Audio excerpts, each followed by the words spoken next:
Hey everyone, yasas que kalos to another episode of Dimitra's Dishes. I have another delicious one-pot skillet dinner with chicken and pasta. This time there's olives in there too, and it comes together in under an hour. You guys are gonna love this one. I'm using papardelle pasta. These ribbons of pasta remind me so much of Greek Hilopites. I love Hilopites. My cousins make them at home in Greece, and I really can't find them here in Houston where I am. If I ever do find them, they're usually at a festival, and I buy as many as I can because they're just so hard to find. I bet I can find them on Amazon though. I'll check, and if I can, I'll link them down below so that way you can get them too. Otherwise, this pasta works beautifully. Let's get started. Okay, my own recipe calls for 1 pound of boneless, skinless chicken thighs, but I'm doing 2 pounds because my kids really need protein nowadays. So this recipe is gonna have lots of chicken in it. So I'm using boneless, skinless chicken thighs just because they stay really juicy. I'll season both sides lightly with salt and freshly cracked black pepper.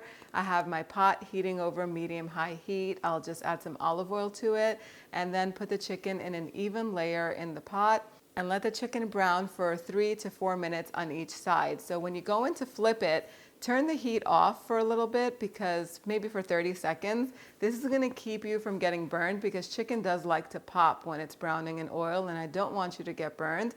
And turning the heat off also helps the chicken release easily. That's just gonna take a few seconds. Flip the chicken over, turn the heat back on medium-high, and let it brown on the other side for another 3 or 4 minutes. You can do the same thing, turn the heat off at this point, transfer the chicken back into that same plate because it'll continue to cook later on. And then add 1 finely chopped onion to the pot. I like to keep the heat off at this point just because sometimes the pot gets a little bit too hot, and these cast iron pots really retain heat really well. And I don't want the bits of chicken that are stuck to the bottom of the pan to burn. I also don't want my onions to get too much color. So once the pot simmers down and cools down just a little bit, we can turn the heat back on and let the onions cook until they're nice and soft and golden. That takes about 7-8 minutes or so. Go in with 4 garlic cloves that have been grated and then just warm them through until they're fragrant. You can add the chicken back to the pot at this point with a can of either crushed tomatoes or tomato sauce. I'm using really good quality tomato sauce that doesn't have too many ingredients in it. If you're using crushed canned tomatoes with just tomatoes as the main ingredient, you're gonna wanna season a little bit at this point with salt, a little pinch of sugar because they tend to be a little bit acidic, so about a teaspoon of sugar, or you could do a teaspoon of honey, and you could add some oregano to this, but instead I'm adding a sprig of rosemary at this time because it perfumes the sauce and adds so much flavor. I'll also rinse the can out with about half a cup of water, and I'll add some crushed red pepper flakes to this with a teaspoon of oregano. Give everything a stir and cover the pot. Let this cook for about 10 minutes until the sauce thickens. The chicken will also be almost fully cooked at this point. And then I like to go in with olives. I buy this variety of olives that are already pitted. They're just a combination of Kalamata olives and really good quality green olives. The pack usually has little bits of roasted red peppers in it, and it's perfect for this. It's gonna add lots of flavor. One thing, if you wanna elevate the sauce and make it even tastier, you can add a 1/4 teaspoon of cinnamon to this. My kids don't like the cinnamon, so I'm leaving it out. But if you like it, you can add it in at this point. The pasta that I'm using today is papardelle pasta, and I'm using it because it's the closest thing to Greek Hilopites. If you've ever had Hilopites in Greece, they're so good.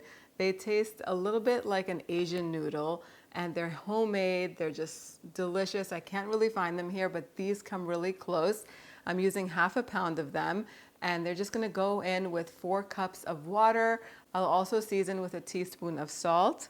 And once the mixture comes to a boil, I'll just reduce it to like a medium-high and let this cook uncovered for 7 minutes. This pasta does cook fairly quickly.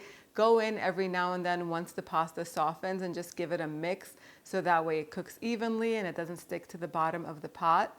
And I also forgot to mention that I did add some crumbled feta cheese to this. The feta is going to melt into the sauce and make the sauce creamy, so I added that with the pasta.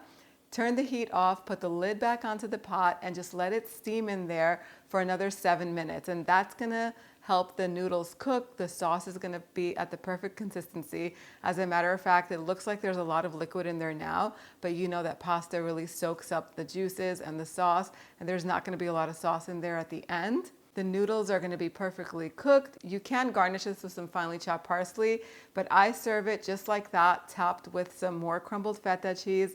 This is so delicious and it's so hearty and good. Your family's gonna love this. It's ready to serve.